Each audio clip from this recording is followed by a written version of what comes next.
ಬೆಂಗಳೂರಿನಲ್ಲಿ 21 ವರ್ಷದ ಯುವತಿಯ ಹತ್ಯೆ ಮಾಡಲಾಗಿದೆ ಅನ್ನುವಂಥ ಒಂದು ಆರೋಪ ಕೇಳಿಬಂತಾ ಇದೆ.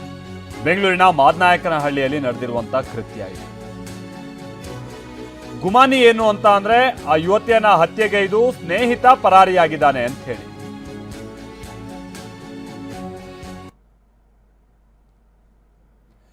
ಆ ಹುಡುಗನ ಹೆಸರು ಪ್ರೇಮ್ ವರ್ಧನ ಅಂತ. ಹತ್ಯೆಯಾದಂಥ ಯುವತಿ ಹೆಸರು ದೇವಿಶ್ರೀ ಅನ್ನೋದು ಗೊತ್ತಾಗ್ತಾ ಇದೆ. ಆಂಧ್ರ ಪ್ರದೇಶ ಮೂಲದವರಂತೆ. ಬೆಂಗಳೂರಿನಲ್ಲಿ BBM ವ್ಯಾಸಂಗ ಮಾಡ್ತಾ ಇದ್ರು ದೇವಿಶ್ರೀ ಅವರು. ಸೊ ನಿನ್ನೆ ಬೆಳಗ್ಗೆ ಪ್ರೇಮ್ ವರ್ಧನ ಜೊತೆ ದೇವಿಶ್ರೀ ತೆರಳಿರ್ತಾರೆ. ದೇವಿಶ್ರೀಯನ್ನ ಸ್ನೇಹಿತೆಯ ರೂಮ್ಗೆ ಕರೆದೊಯ್ದಿರ್ತಾನೆ ಪ್ರೇಮ್ ವರ್ಧನ್. ಈ ಸಂದರ್ಭದಲ್ಲಿ ದೇವಿಶ್ರೀಯನ್ನ ಕೊಲೆ ಮಾಡಿ ವಾಪಸ್ ಆಗಿದ್ದಾನಂತೆ ಪ್ರೇಮ್ ವರ್ಧನ್. ಯುವತಿ ದೇವಿಶ್ರೀಯ ಮೃತದೇಹ ಮರಣೋತ್ತರ ಪರೀಕ್ಷೆಗೆ ರವಾನೆ ಮಾಡಲಾಗಿದೆ. ಮಾದನಾಯಕನಹಳ್ಳಿ ಪೊಲೀಸರಿಂದ ಪ್ರೇಮ್ ವರ್ಧನ್ಗಾಗಿ ಶೋಧವನ್ನ ನಡೆಸಲಾಗ್ತಾ ಇದೆ.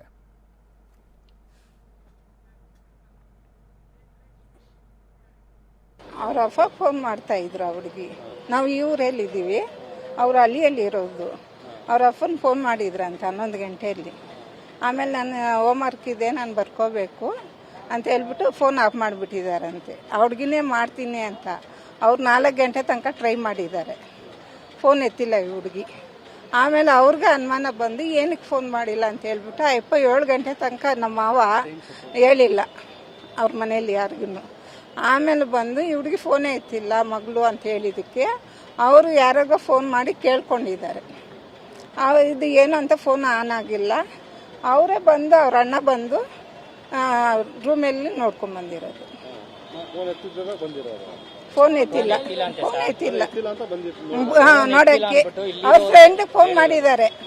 ಫ್ರೆಂಡಿಗೆ ಫೋನ್ ಮಾಡಿದ್ದಕ್ಕೆ ಯಾಕೆ ನಮ್ಮ ಹುಡುಗಿ ಫೋನ್ ಎತ್ತಿಲ್ಲ ಅಂತ ನಮ್ಗೆ ಗೊತ್ತಿಲ್ಲ ಅಂತ ಹೇಳಿದ್ದಾರೆ. ಆಮೇಲೆ ಆ ಹುಡುಗಿ ಒಂದು ಫ್ರೆಂಡ್ ಇದ್ದಾರೆ, ಆ ಹುಡುಗಿಗೆ ಮಾಡಿದ್ದಕ್ಕೆ ಎಲ್ಲಮ್ಮ ನಮ್ಮ ಮಗಳ ಅಂತ ಕೇಳಿದ್ದಕ್ಕೆ ಅವ್ರಂದ್ರಂತೆ ಹಿಂಗೆ ನಮ್ಮ ರೂಮ್ಗೆ ಹೋಗಿದ್ದಾರೆ, ಅಲ್ಲಿ ನೋಡಿ ಅಂದ್ರಂತೆ. ಅಲ್ಲಿ ನೋಡಿದಾಗ ಈ ರೀತಿ ಕಾಲೇಜಲ್ಲಿ ಈ ರೀತಿ ಆ ಹುಡುಗ ಯಾರೋ ಈ ರೀತಿ ನಮ್ಮನ್ನ ಈ ರೀತಿ ತೊಂದರೆ ಕೊಡ್ತಾ ಇದ್ದಾರೆ ಅಂತ ಹೇಳ್ಬಿಟ್ಟು ಕಾಲೇಜ್ ಮ್ಯಾನೇಜ್ಮೆಂಟ್ ಅವರು ಕೂಡ ಹೇಳಿದ್ರು ಕೂಡ ಆ ಹುಡುಗಿ ಹೇಳಿದ್ರಂತೆ. ಆ ರೀತಿ ಬಂದು ಅವ್ರ ತಂದೆ ತಾಯಿಗೆಲ್ಲ ಹೇಳಿದ್ರು ಕೂಡ ಮತ್ತೆ ಆ ಹುಡುಗಿನ ಈ ರೀತಿ ನಿನ್ನೆ ರಜಾ ಇರೋದ್ರಿಂದ ಕರ್ಕೊಂಡು ಹೋಗ್ಬಿಟ್ಟು ಈ ರೀತಿ ಸಾಯಿಸ್ಬಿಟ್ಟಿದ್ದಾರೆ ಸರ್. ಸಾಯಿಸ್ಬಿಟ್ಟು ಈ ರೀತಿ ಮಾಡಿದ್ದಾರೆ. ಅದರಿಂದ ಹೆಣ್ಮಕ್ಳನ್ನ ಎಲ್ಲಾದರೂ ದೂರ ಕಳ್ಸಕ್ಕೆ ಮತ್ತೆ ಎಜುಕೇಶನ್ ಕಳ್ಸಕ್ಕೆ ತುಂಬಾ ನೋವಾಗ್ತಾ ಇದೆ ಸರ್. ಅದರಲ್ಲೂ ಕೂಡ ಈ ಕಾಲೇಜಲ್ಲಿ ಆಚಾರ್ಯ ಕಾಲೇಜಲ್ಲಿ ಇಷ್ಟವರೆಗೂ ಸುಮಾರು ಅಂದ್ರೆ 10 ರಿಂದ 15 ಈ ರೀತಿ ಹೆಣ್ಮಕ್ಳಿಗೆ ರಕ್ಷಣೆ ಇಲ್ದೇನೆ ಮಾಡಿ. ಇನ್ನು ಪತಿಯ ಕಿರುಕುಳಕ್ಕೆ ಬೇಸೆತ್ತು ಪತ್ನಿ ಆತ್ಮಹತ್ಯೆ ಮಾಡಿಕೊಂಡಿದ್ದಾರೆ ಎನ್ನುವಂತ ಆರೋಪ ಕೇಳಿಬಂದಿದೆ. ಬೆಂಗಳೂರಿನ ಗೋವಿಂದರಾಜನಗರ ಮನೆಯಲ್ಲಿ ಅವರು ಸೂಸೈಡ್ ಮಾಡಿಕೊಂಡಿದ್ದಾರೆ. 25 ವರ್ಷದ ರೇಖಾ ಮಾಯಪ್ಪ ಮೃತಪಟ್ಟಿರುವಂತ ಮಹಿಳೆ. ಪೂರ್ಣ ಹೆಸರು ರೇಖಾ ಮಾಯಪ್ಪ ನಂದಿ ಅಂತ ಹೇಳಿ. ನವೆಂಬರ್ 22ನೇ ತಾರೀಕಿನಂದು ನಡೆದಿರುವಂತಹ ಘಟನೆ ತಡವಾಗಿ ಬೆಳಕಿಗೆ ಬಂದಿದೆ. ಆಮೇಲೆ ಅವರ ಪತಿ ಅಂದ್ರೆ ಯಾರ ವಿರುದ್ಧ ಆರೋಪ ಕೇಳಿ ಬಂದಿದೆಯಲ್ಲ, ಅಲ್ಲಿ ಮೀಸೆ ತಿರುಗುತ್ತಾ ಇರುವಂತ ವ್ಯಕ್ತಿಯನ್ನ ನೀವು ನೋಡ್ಬೋದು. ಆತ GBA ನಲ್ಲಿ ಮಾರ್ಷಲ್ ಆಗಿ ಕೆಲಸ ಮಾಡ್ತಾ ಇದ್ದಾರಂತೆ ರೇಖಾ ಅವರ ಪತಿ ಮಾಯಪ್ಪ. ಸೊ ವರದಕ್ಷಿಣೆ ಕಿರುಕುಳ ನೀಡ್ತಿದ್ದಾಗಿ ಕುಟುಂಬಸ್ಥರು ಆರೋಪ ಮಾಡ್ತಾ ಇದ್ದಾರೆ. ಅಪ್ಪ ಅಮ್ಮನಿಗೆ ಹೊಡಿತಾ ಇದ್ರು ಅಂತ 4 ವರ್ಷದ ಮಗು ಕೂಡ ಹೇಳಿದೆ. ಅಪ್ಪ ಅಮ್ಮಂಗೆ ಹೊಡಿತಾ ಇದ್ರು ಅಂತ.